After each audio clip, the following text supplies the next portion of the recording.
आशा दादी संग अकेली थी, मगर आयशा अधिकतर खामोश होती थी। रहती चांद को तकते हुए इससे बातें करती। इसकी दादी समझती थीं कि वो अपने दिल का दुख छुपाने के लिए ऐसा करती है, मगर वो हमेशा दुआ करती कि आयशा के दिल में खुशियां वापस लौट आए। एक रात जब आसमान साफ था, तारों से भरा हुआ आसमान था और हल्की ठंडी हवा चल रही थी, आयशा अपनी खिड़की के करीब बैठी चांद को देख रही थी।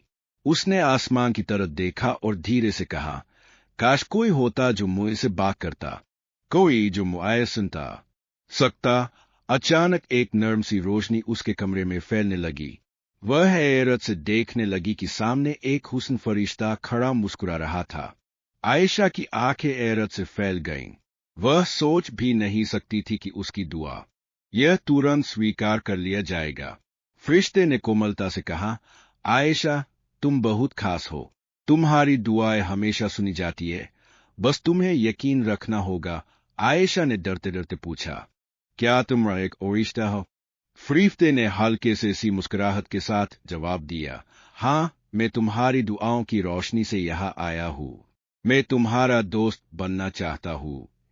आयशा की आंखों में खुशी के आंसू आ गए। इसे यकीन नहीं आ रहा था कि कोई वाकई इसकी मैं सुनने आया था। उसने हल्की सी आवाज में कहा, क्या तुम मेरे माँ बाप से भी मिल सकते हो? फरिश्ते की आंखों में नरमी आ गई। वह हमेशा तुम्हारे दिल के करीब है। तुम्हें महसूस होता है, ना कि वह तुम्हें देख रहे।